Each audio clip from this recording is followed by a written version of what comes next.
surah 57, nomor suratnya, ayatnya ayat 19. Kemudian Quran surat Al-Fajri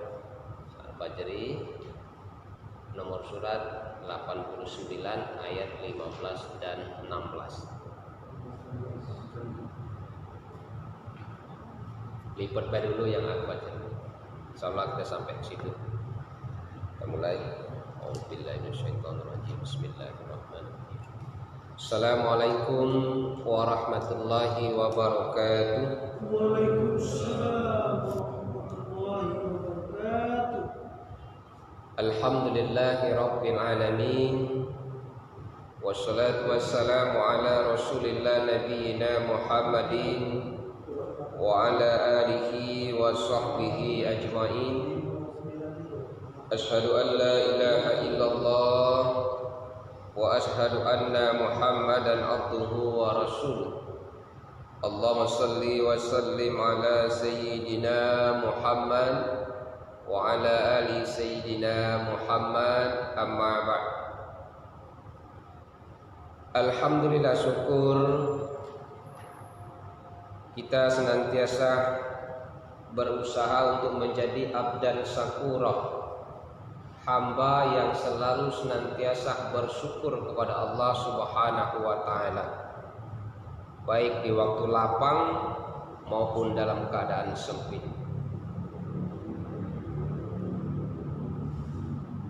Semoga Allah senantiasa menjaga nilai keimanan kita, nilai keislaman kita, dan juga semoga Allah menjaga kesehatan kita sehingga kita menjadi bagian kelompok dari hamba-hamba Allah yang selalu dalam naungan hidayah Allah Subhanahu wa ta'ala. Salawat beriring salam, mari selalu senantiasa kita bersalawat kepada junjungan kita, Nabi besar Nabi Muhammad Rasulullah sallallahu alaihi wasallam. Jamaah majelis yang insyaallah dimuliakan Allah Subhanahu wa taala, malam ini kita lanjutkan kajian kita Quran surah Al-Hadid ayat ke-19.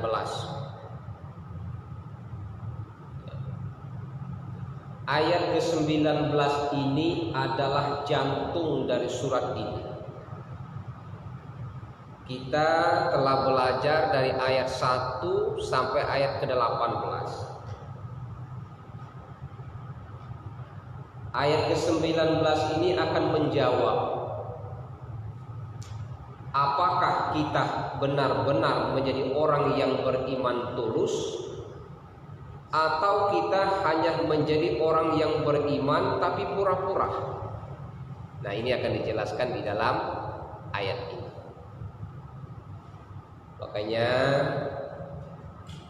saya berharap kita ikuti kajian ini sampai tuntas, ya. Yang tidak tahu tanyakan, ya. Yang tidak tahu ditanyakan. Orang yang rajin saja susah dapat ilmunya, apalagi yang bolong-bolong. Jadi makanya kita selalu berdoa kepada Allah, ya muqallibal qulub, sabit qulubana ala dinik wa ala taatik. Makna arti doa itu sangat luar biasa. Ya muqallibal qulub sabit qulubana, ya Allah yang membolak-balikkan hati manusia. Pada kesimpulan, Allah yang membolak-balikkan hati manusia.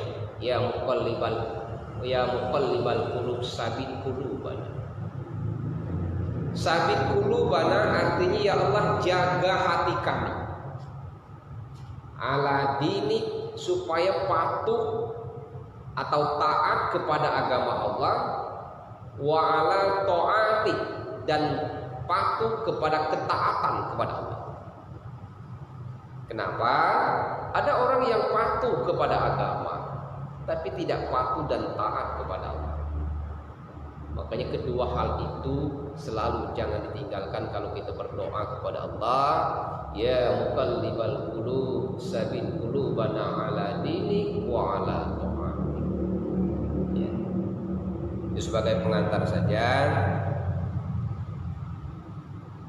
Kita mulai baca Quran surah 19 Al-Hadid ini sama-sama 2 kali saja. A'udzu billahi minasy syaithanir rajim. Bismillahirrahmanirrahim. Wallazina amanu billahi wa rusulihi ulaika humus siddiqun was-syuhada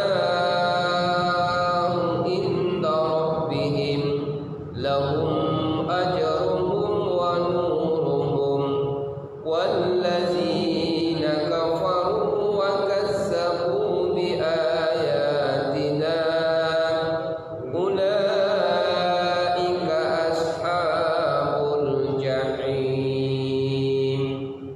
Ulang sekali lagi. 1 2 3.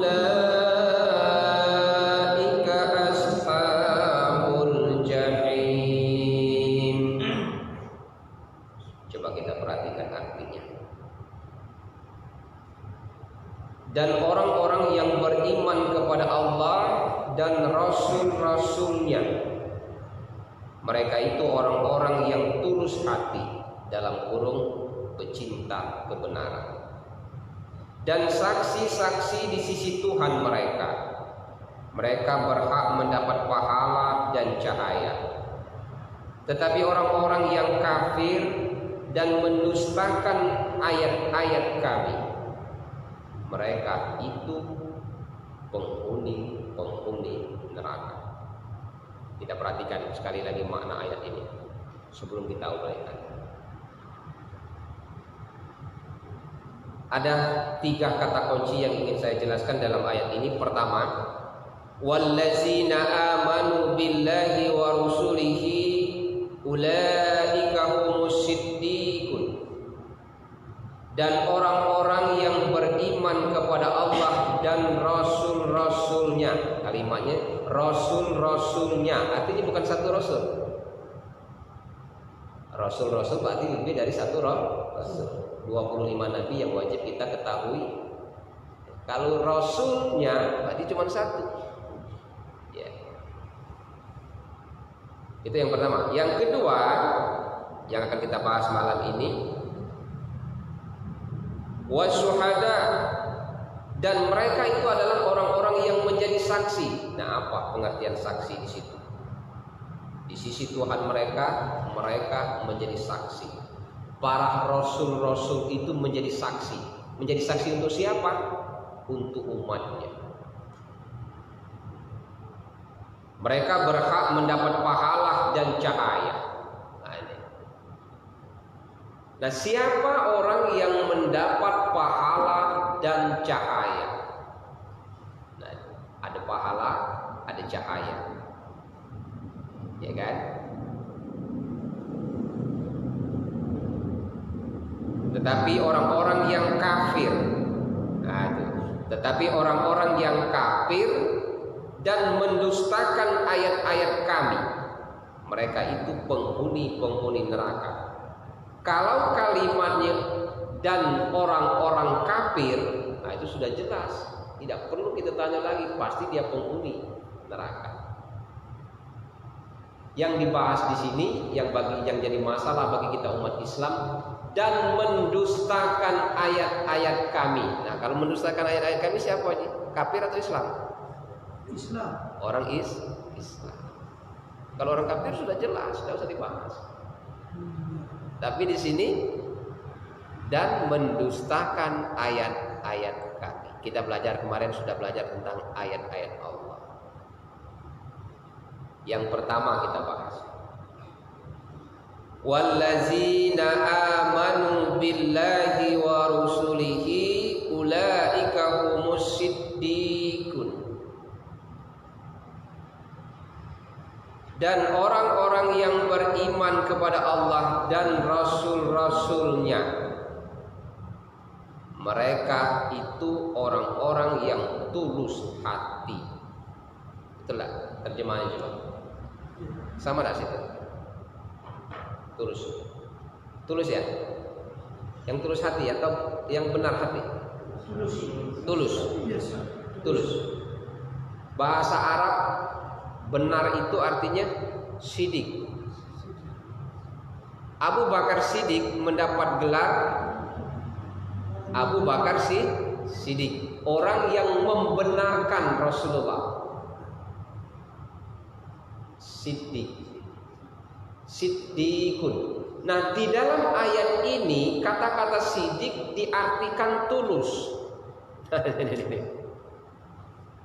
Kenapa tidak benar? Padahal kalau kita buka bahasa Arab, siddiq itu artinya benar. Ya. Nah, itulah perlunya tafsir itu. Tapi dalam konteks ayat ini, kata-kata sidik diartikan oleh Allah menggunakan kata tulus. Betul lah? Ya kan?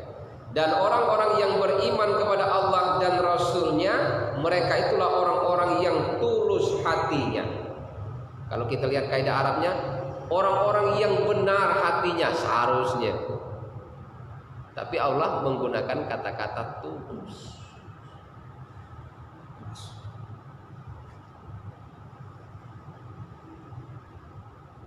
Betul tak? Jangan dianggap berat ya, supaya masuk di hati ketulusannya itu.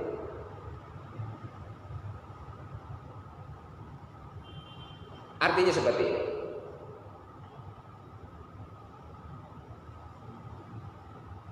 Orang yang beriman kepada Allah dan Rasul-Rasulnya yang siddiqun, yang benar-benar tulus, artinya tidak karena hal yang lain.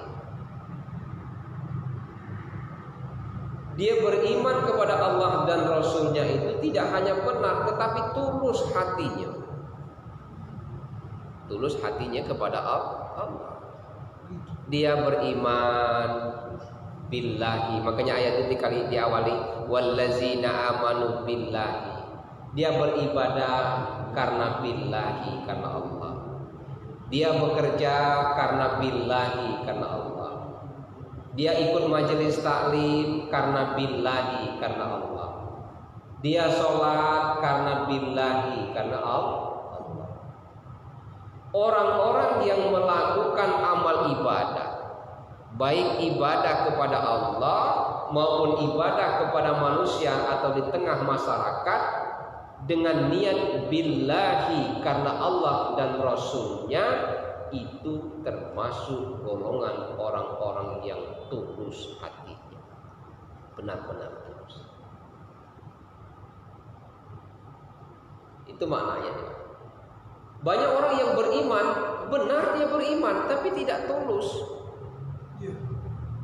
Makanya Abu Bakar Siddiq mendapat gelar Abu Bakar Siddiq, di ujungnya itu Siddiq. Kalau kita baca sejarah Islam, seringkali kita mendengar para ulama, para kiai menjelaskan saat-saat ceramah, terutama di saat Maulid Nabi, dia menjelaskan tentang orang yang pertama kali membenarkan peristiwa Isra wal Mi'raj itu adalah Abu Bakar Siddiq.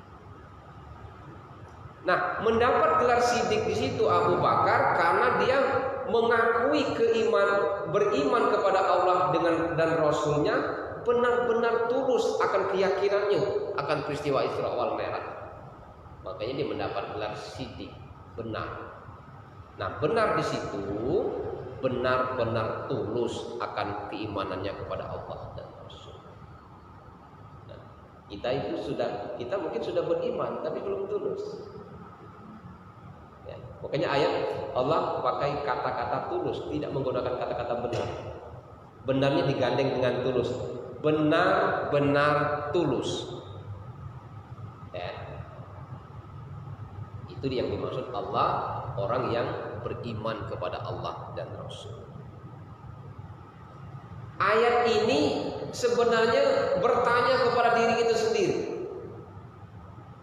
Apakah kita ini beriman kepada Allah dan Rasul-Rasulnya itu benar-benar tulus, atau cuma benar saja?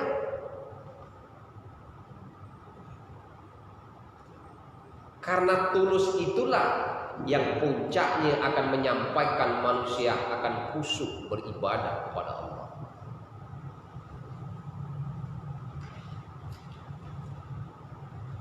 Ya Pak ya. Kalau kita buka siddiq itu artinya benar. Tapi kenapa Allah pakai gunakan bahasa tulus? Artinya tulus itu bisa kita terjemahkan orang yang memang mempasrahkan dirinya secara totalitas kepada Allah. Orang yang menggantungkan hidupnya hanya kepada Allah. Itu tulus. Jadi orang yang beribadah, orang yang beramal, orang yang berbuat, mereka tidak mengharapkan apa-apa kecuali mengharap ridho semata karena Allah. Itu orang yang tulus beriman kepada Allah.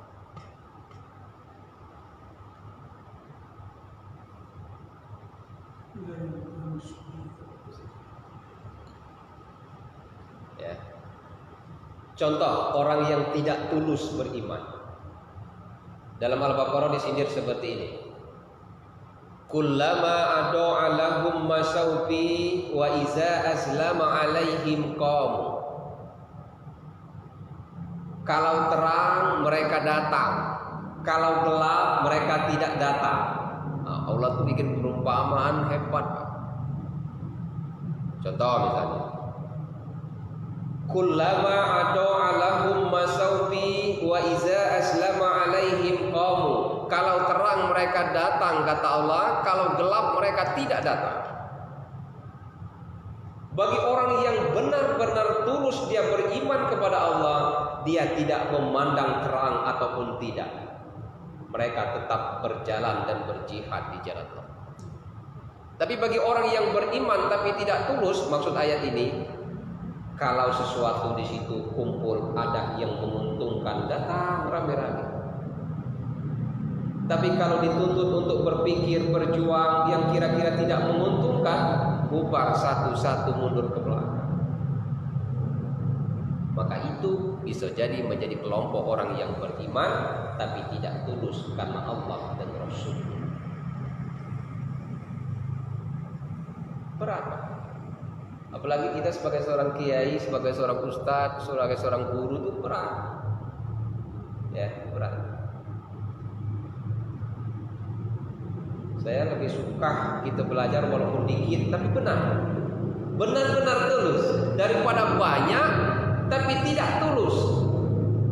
Orang yang tulus ini walaupun 1, 2 atau 3 orang, kalau dia dapat rohnya belajar, suatu saat dia akan membangun majelis taklim, suatu saat dia akan membangun pondok pesantren, akan melahirkan ulama-ulama generasi yang baru. Ya. Berat, dakwah itu berat, Pak. Bagusnya dipuji, salahnya dihina dan dicaci. Tapi kalau kita melihat perjuangan para nabi dan rasul, dakwah itu berat. Kita lihat Nabi Nuh, usianya 950 tahun. 800 tahun berdakwah cuma dapat pengikut 80. Bayangkan. Bayangkan. Kita lihat Nabi Yunus alaihissalam, ketika dia berdakwah Umat pengikut Nabi Yunus itu bukan malah datang berbondong-bondong mendengarkan dakwah, menutup telinga, nutup kuping, Pak. Kalau gitu masih mending tidak galak datang, apa-apa. Kita doakan semoga mereka itu mendapat hidayah. Itulah namanya tantangan di dalam dakwah. Makanya saya di awal sering mengatakan, orang baik banyak sahabat, tapi orang yang mengajak kepada kebaikan, itu rumus. Ya. Makanya kalau kami belajar dakwah di Fakultas Dakwah dulu seperti ini, jamaah sekalian. Keberhasilan dakwah itu tidak diukur dari ribuan umat yang datang. Tidak dari ukur penuhnya jamaah majelis yang ikut. Tapi keberhasilan dakwah itu mampu tidakkah merubah orang itu dari tidak beriman menjadi beriman, dari tidak tahu menjadi tahu. Itu Pak. Kalau muridnya cuma 5, tapi dia beriman dan bisa merubah hidupnya ke arah yang lebih baik, maka keberhasilan dakwahnya sudah sah. Daripada banyak tapi seperti buih di lautan, tidak ada pahala. Ya, itu yang harus kita pahami. Jadi ayat ini, wallazina amanu billahi wa rusulihi ulaika humus siddiqun. Orang-orang yang beriman kepada Allah dan Rasul-Rasulnya, mereka itulah orang-orang yang tulus hatinya. Jadi kalau kita baca ayat ini, ciri orang yang tulus itu sederhana nih. Apapun yang dia lakukan, apapun yang dia kerjakan, dia bersandar kepada Allah dan Rasulnya. Itulah cirinya orang yang tulus. Makanya ada ayat lain menjelaskan, wa may yakhruju min baitihi muhajiran ilallah wa rasul. Nah, itu ciri orang yang beriman benar-benar tulus. Barang siapa yang keluar dari rumahnya karena Allah dan Rasul, itu juga termasuk bagian dari orang yang beriman dan tulus hatinya. Kalimatnya, wa may yakhruju min baitihi, kharaja yakhruju, wa may yakhruju min baitihi, bait rumah. Barang siapa yang keluar dari rumahnya, kalimatnya keluar dari rumahnya, artinya barang siapa yang keluar dari rumahnya karena niatnya karena Allah dan Rasul, nah terserah ini, apakah dia keluar dari rumah tadi ingin bekerja, apakah dia keluar dari rumah tadi ingin mencari nafkah, apakah dia keluar dari rumah tadi ingin menuntut ilmu. Kalau diawali niatnya karena Allah dan Rasul, makanya kalimatnya wallazina amanu billahi, ada kalimat Allah dan Rasulnya, maka itu termasuk bagian dari orang yang benar-benar tulus hatinya kepada Allah dan Rasul. Jadi kalau pertanyaannya, apa untuk mengukur keimanan kita itu sampai kepada Allah? Inilah jawabannya. Apakah kita beriman itu benar atau benar-benar tulus? Itu sih. Itulah untuk mengukur keimanan kita. Jadi ayat ini Pak bertanya kepada diri kita sendiri. Kalau beriman itu gampang, ya kan? Beriman itu sangat gampang,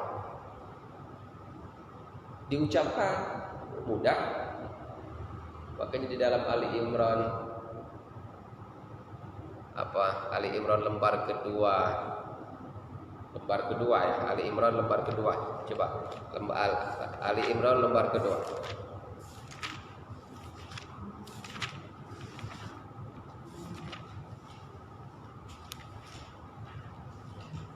Ali Imran ayat 16 lembar kedua. Sederhana untuk menjawab orang yang beriman itu siapa? 16. Ya. Temu? Coba baca Ji artinya.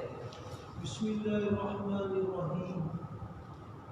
Yaitu orang-orang yang berdoa, ya Tuhan kami benar-benar beriman, maka ampunilah dosa-dosa kami azab neraka. Nah, benar-benar beriman. Ayat ini selalu kubaca kalau berdoa habis sholat. Tapi aku potong kalimatnya. Dimulai dari kalimat Rabbana innana amanna faghfir lana dzunubana wa qina azabannar. Itu kalau kita berdoa dalam sholat. Jadi allazina yaqulu, orang-orang yang mereka itu berkata, maksudnya kita ini ngomong kepada Allah. Rabbana innana amanna faghfir lana dzunubana wa qina azabannar. Ya Tuhan kami benar-benar beriman, maka ampunilah dosa-dosa kami dan lindungilah kami dari azab neraka. Kalimatnya benar-benar beriman. Jadi, tapi dalam Al-Hadid ayat 19 ini tidak cukup benar-benar beriman. Harus digandengin dengan tulus. Tulus itu bisa juga kita terjemahkan memang benar-benar ikhlas. Benar-benar bersandar kepada Allah. Benar-benar hatinya itu menganggap tidak ada Tuhan kecuali Allah.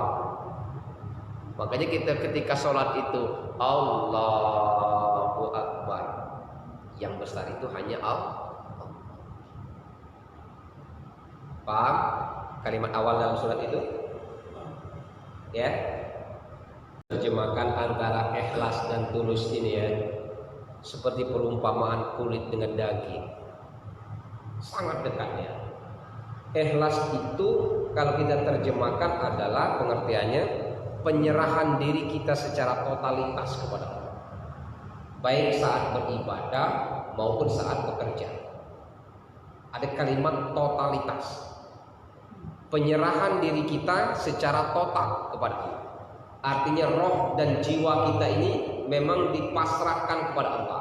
Makanya ketika kita sholat ada doa kita, inna sholati wa nusuki wa mahyaya wa mamati lillahi rabbil alamin. Itu kalimatnya bentuk ikhlas penyerahan diri kita secara totalitas kepada Allah. Ya.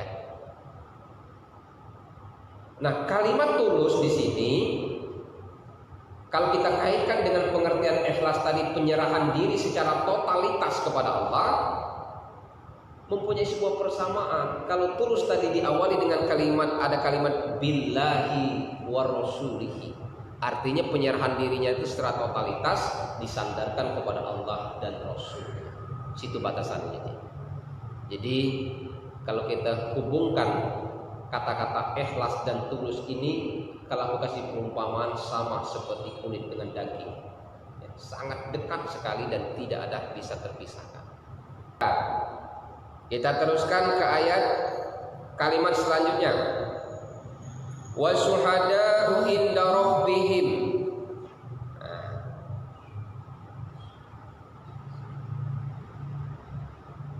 Dan saksi-saksi di sisi Tuhan mereka. Apa ini? Wa syuhada, dia menjadi saksi-saksi atas. Siapa saksi di situ? Kembali ke ayat awalnya. Kembali kepada kalimat awal. Para rasul. Para rasul-rasul itu menjadi saksi. Artinya seperti ini. Para nabi dan rasul diutus oleh Allah untuk menyampaikan wahyu kepada umatnya. Ya kan? Artinya bahasa kasarnya itu seperti ini. Ketika di hari kiamat nanti umat-umat yang menjadi pengikut para nabi, apakah pengikut Nabi Adam, apakah dia pengikut Nabi Musa, apa dia pengikut Nabi Isa, sampai kepada pengikut Nabi Muhammad, ketika di hari kiamat nanti, al-yauma nahtimu ala afwahihim wa tukallimuna aydihim wa tashhadu arjuluhum bima kanu. Surat apa? Ya.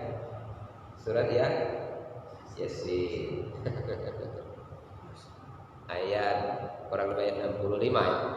Al-yauma nahtimu ala afwahihim wa tukallimuna aydihim wa tashhadu arjuluhum bima kanu yaksibun.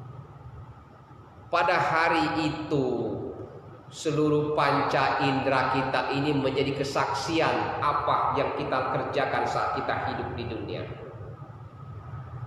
Tidak bisa berbohong. Tidak bisa dia ngomong, ya Allah, kami tidak beribadah kepadamu, kami tidak bisa membaca Al-Quran, kami tidak bisa sholat, kami tidak kenal zakat, kami tidak kenal puasa, karena Nabi tidak mengajarkan kepada kami. Atau kalau di akhir zaman para kiai, para ustadz, para ulama, para guru telah menyampaikan kepada kami. Dia ngomong tidak ada seruan itu sampai kepada kami. Padahal telah diutus oleh Allah para nabi dan rasul untuk menyampaikan syiar dakwah itu. Kalau di akhir zaman setelah Nabi Muhammad wafat, apakah ada nabi dan rasul? Yang ada itu warasatil anbiya'i wal mursalin, pewaris-pewaris para nabi. Siapa pewaris para nabi itu? Para kiai, para ustaz, para ulama, para wali-wali Allah. Artinya para orang-orang yang menyampaikan ajaran-ajaran agama. Itu warasatil anbiya, pewaris para nabi. Tidak bisa ngomong nanti di akhirat, Ustaz Herwan belum menyampaikan, Ustaz si A belum menyampaikan, Ustaz B belum menyampaikan. Jadi kami tidak mendapatkan bimbingan hidayah itu. Membela dia di hari kiamat. Tidak bisa. Para nabi dan rasul menjadi syuhada di sini, menjadi saksi-saksi di hari kiamat nanti. Ya, menjadi saksi-saksi.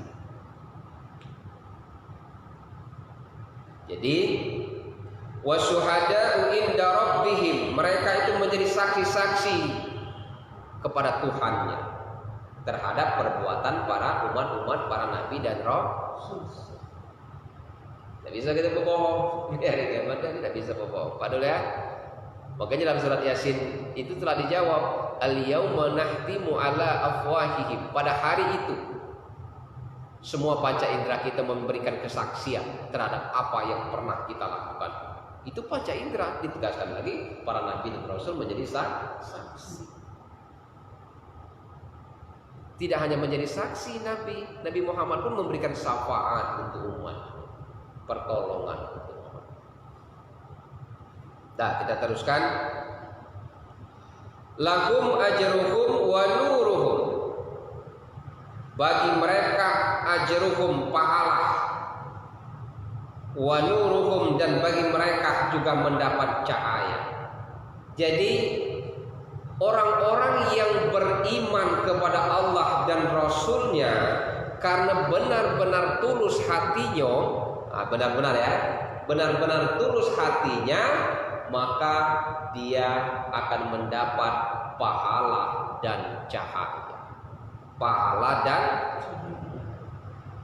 kita telah belajar pahala tentang infak kemarin. Itu pahala. Kalau pahala sudah paham, yakin saya sudah paham. Kemarin sudah diajarkan pada pertemuan sebelumnya. Kalau kita berinfak 1 dibalas 10 kebaikan, ya kan? Orang yang berinfak, bersedekah atau meminjamkan hartanya kepada Allah, Al-Baqarah 245. Orang yang meminjamkan hartanya kepada Allah dengan pinjaman yang baik. Nah, pinjaman yang baik itu bisa berbentuk infak, bisa berbentuk zakat. Maka Allah akan balas dengan lebih banyak. Ya kan? Itu pahala. Artinya ganjaran. Allah akan lipat gandakan. Al-Baqarah 261-62 juga digambarkan. Orang yang berinfak, bersedekah atau meminjamkan hartanya di jalan Allah, sama seperti kita nanam 1 biji, tumbuh mempunyai 7 tangkai. Setiap tangkai ada 100 biji, kali 7, 700 biji. Jadi orang yang melakukan 1 kebaikan dalam bentuk zakat, infak dan sedekah, 1 kebaikan dibalas 700 kali lipat lagi. Itu namanya pahala. Makanya orang yang benar-benar beriman kepada Allah, benar-benar beriman kepada Allah dengan tulus, dia akan mendapatkan balasan dari Allah, pahala dan cahaya. Nah, cahaya yang belum kita bahas, apa itu cahaya? Contoh, kalau pahala sudah kita jelaskan. Ya, pahala dan cahaya. Nah, pahalanya sudah kita bahas. Cahaya itu apa? Cahaya orang yang beriman tulus itu, Pak, kelihatan di dunia dan kelihatan di akhirat. Orang yang mendapat cahaya itu kelihatan, cirinya kelihatan di dunia dan akhirat. Bisa gambar. Bisa kita lihat dengan diri kita sendiri, atau bisa kita lihat dengan sahabat-sahabat yang ada di sekeliling kita. Jadi orang yang benar beriman kepada Allah dan Rasul karena benar-benar tulus, dibalas oleh Allah mendapat pahala dan cahaya. Kalau pahala tadi sudah kita jawab, cahaya. Cahaya itu hanya diberikan oleh Allah, cahaya kemuliaan, cahaya kehormatan, cahaya pilihan, cahaya pilih kasih sayangnya Allah kepada hambanya. Bagi orang-orang yang tulus kepada Allah, cirinya sederhana, cahaya. Orang yang mendapat cahaya Allah saat di dunia, ibadahnya rajin, ngomongnya diatur, terhindar dari perbuatan-perbuatan yang tidak bermanfaat, tingkah lakunya juga diatur dari perbuatan yang mencela perbuatannya. Nah, itu cahaya. Jadi kalau kita melihat orang-orang yang akhlaknya terjaga, ucapannya terjaga, waroknya terjaga, semuanya terjaga dari perbuatan-perbuatan maksiat dan tercela, maka itu ciri orang yang mendapat cahaya. Orang yang mendapat cahaya. Tapi kalau orang mendapat pahala banyak. Orang yang mendapat pahala dalam ayat ini belum tentu mendapat cahaya. Kalau pahala banyak. Contoh, pejabat, orang kaya bisa berinfak bersedekah, dapat pahala, ya kan? Tapi belum tentu dapat cahaya. Bisa jadi dia berinfak dan bersedekah tadi ada kepentingan politik 5 tahun sekali, misalnya kan, ingin mendapatkan dukungan dan sebagainya. Ini adalah pahala bagi orang-orang yang tidak benar-benar tulus beriman kepada Allah.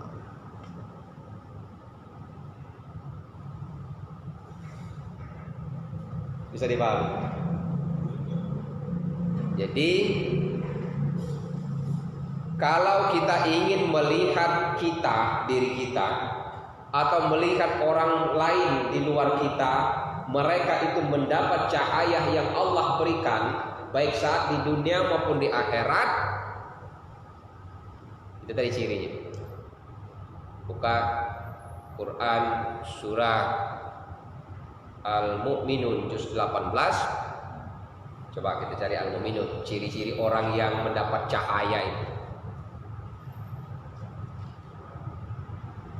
Al-Mu'minun ya.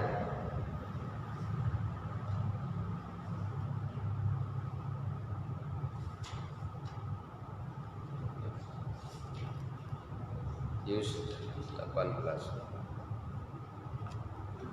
Dapat, Ji? Siapa yang dapat? Qad aflahal mu'minun. Beruntunglah orang-orang yang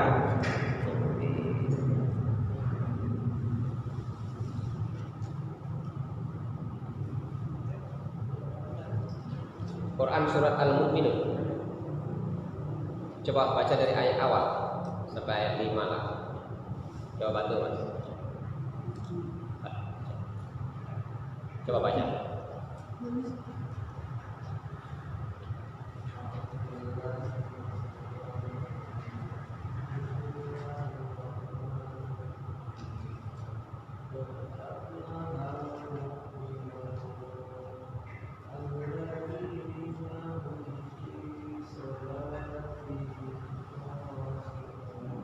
Terus